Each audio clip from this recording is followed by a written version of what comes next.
Hello everyone, welcome to Study Glows. मेरा नाम है डॉक्टर सरिता।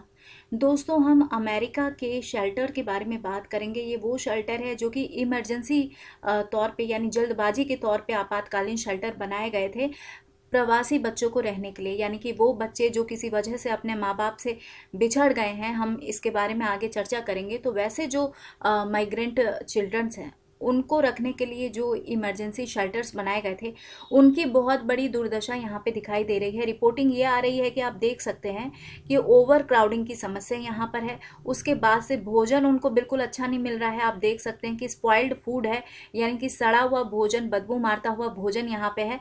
फिर डिप्रेशन है यहाँ पे बच्चों के बीच में। कैसा है, डिप्रेशन की स्थिति आ चुकी है। और सीधी सी बात है कि अगर आप गंदे जगह पर रहते हैं और ओवर क्राउडेड इलाके में रहते हैं और साथ ही साथ आपको रहने के लिए सही शेल्टर नहीं मिल सके, खाने के लिए सही भोजन नहीं मिल सके, पीने के लिए बढ़िया पानी नहीं मिल सके, तो ऐसे में रहना बहुत ज़्यादा मुश्किल हो जाता है और इंसान कहीं ना कहीं डिप्रेशन का शिकार हो जाता है। तो ये हालात है वहाँ के यूएस के शेल्टर्स की। तो चलिए आगे हम लोग जानते हैं। अब मंडे के दिन अमेरिका के एक कोर्ट में 17 टेस्टिमोनीज फाइल की गई और इन टेस्टिमोनी के अकॉर्डिंग ये सारी रिपोर्ट आई है सामने। यहाँ देख सकते हैं कि यहाँ पे बताया जा रहा है कि जो माइग्रेंट बच्चे इमरजेंसी शेल्टर्स में भेजे गए थे अमेरिका में, ओवर क्राउडेड वहाँ पे लिविंग कंडीशन है, यानी कि वो बच्चे रह रहे हैं। तो आप समझ सकते हैं ओवर क्राउडेड मतलब उनका रूम या जो भी कॉटेज है वो काफ़ी छोटा होगा, जिसमें ज़्यादा से ज़्यादा कैपेसिटी से ज़्यादा माइग्रेंट्स को यहाँ रखा गया है।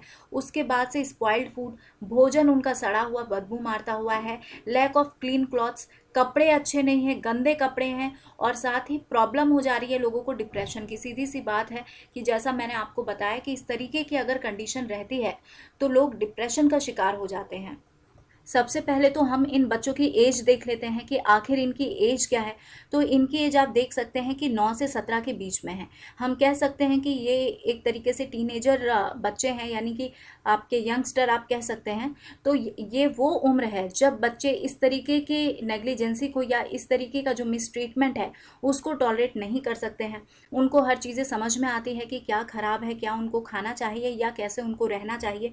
तो ऐसे बच्चों की तरफ से ये शिकायतें आ रही हैं। और अगर हम बात करें कि ज़्यादातर करके ये मामला आ कहाँ से रहा है, तो ये मामला आपका ग्वाटेमाला, उसके बाद से होंडुरास और अल सल्वाडोर से आ रहा है। यहाँ पर आप देख सकते हैं कि ये जो इमरजेंसी शेल्टर है, इसके अंदर की स्थिति मैंने आपको बताई कि कितनी ज़्यादा पुअर और स्ट्रगलिंग कंडीशन में यहाँ पर बच्चे रह रहे हैं। ये जो शेल्टर है काफ़ी जल्दबाजी में बनाए गए थे, लेकिन इसकी पूरी जिम्मेदारी और इसकी मॉनिटरिंग करने का काम यूएस गवर्नमेंट का है। और यहाँ पर बहुत ही ज़्यादा स्ट्रगलिंग कंडीशन में बच्चे रह रहे हैं। उनको यहाँ सोने की भी परेशानी आ रही है, क्योंकि एक तो ओवर क्राउडेड की समस्या है और साथ ही जब वो सोने जाते हैं तो ब्राइट लाइटनिंग भी होती है। तो इस वजह से भी उनको सोने में परेशानी होती है। जो भी शेल्टर्स हैं इनमें रॉड लगी हुई हैं, इन रॉड की भी आवाज़ें होती हैं। तो तरह तरह का जो है एनवायरनमेंट में साउंड क्रिएट हो रहा है, इससे इनको सोने में भी परेशानी होती है। साथ ही एक ही बेड पर कई लोगों को सोने में मजबूर होना पड़ रहा है। तो ओवर क्राउडेड की भी समस्या है। तो यहाँ पर इनको स्लीपिंग कंडीशन भी बहुत ज़्यादा स्ट्रगलिंग है। ये जो बच्चे हैं ज़्यादातर करके अमेरिका और मेक्सिको की बॉर्डर से इनका माइग्रेशन हुआ है। और शुरुआत में अगर हम लोग बात करें एंड ऑफ अप्रैल की, तो उस टाइम इनकी संख्या 22,000 के आसपास थी। ठीक है, ये प्रवासी बच्चों की संख्या में जैसे ही तेज़ी से वृद्धि हो रही थी, उस अनुसार जो बाइडेन की गवर्नमेंट ने जल्दी से इमरजेंसी शेल्टर को बनवाया था। और ये सारी प्रॉब्लम जो है इन शेल्टर में देखने को मिल रही है। करंटली अगर हम लोग बात करते हैं तो लगभग 14,500 बच्चे इस शेल्टर में हैं, और जिनकी केयर करने की रिस्पॉन्सिबिलिटी जो है वो US department of health and human service की है। इमरजेंसी शेल्टर्स जो हैं इनका कहना है कि ये पूरी कोशिश कर रहे हैं कि बच्चों को बढ़िया तरीके से जो भी सुविधाएं हैं वो प्रोवाइड कर सके और उनका बढ़िया तरीके से ध्यान रखा जा सके। अभी रिसेंट मंथ में ही पूरी कोशिश की जा रही है कि इन बच्चों को इनके फैमिली मेम्बर से मिलाया जा सके। इसके लिए बॉर्डर के पास पेट्रोलिंग स्टेशंस भी बनाए गए हैं, इमरजेंसी शेल्टर्स भी आप देख रहे हैं, और साथ ही साथ पूरी कोशिश की जा रही है कि इन बच्चों को इनकी फैमिली के साथ कनेक्ट किया जा सके। यहाँ पर जो माइग्रेंट बच्चे हैं उन्होंने बताया कि यहाँ की हालत बहुत ज़्यादा बुरी है। सोने के लिए उनको ठीक से नहीं मिलता है, लाइट वाली परेशानी है ही, साथ ही बिस्तर कंफर्टेबल नहीं है, तरह तरह के आवाज़ें आते हैं। और साथ ही यहाँ पर इन लोगों ने बताया कि हमें कई बार एक्सपायर्ड दूध भी पीना पड़ा है, और साथ ही साथ पीने के लिए साफ़ पानी नहीं है, पानी की कमी भी यहाँ पर दिखाई दे रही है। गर्मी बहुत ज़्यादा है, ओवरऑल इनके लिए बहुत ही ज़्यादा चैलेंजिंग और स्ट्रगलिंग है इस शेल्टर होम में रहना। कई बच्चों को बेहोशी भी आई है क्योंकि गंदगी भी बहुत ज़्यादा है, यानी कि यहाँ पे हेल्थ हाइजीन भी प्रॉपर तरीके से मेंटेन नहीं किया जा सका है। बच्चे यहाँ पर डिप्रेशन में है, काउंसलर से मिलने का उनको कोई समय नहीं दिया जा रहा है। यहाँ पर कई लड़कियाँ बहुत ज़्यादा रो रही हैं क्योंकि कंडीशन इतनी ज़्यादा चैलेंजिंग और स्ट्रगलिंग है कि यहाँ पर रहना मुश्किल हो गया है।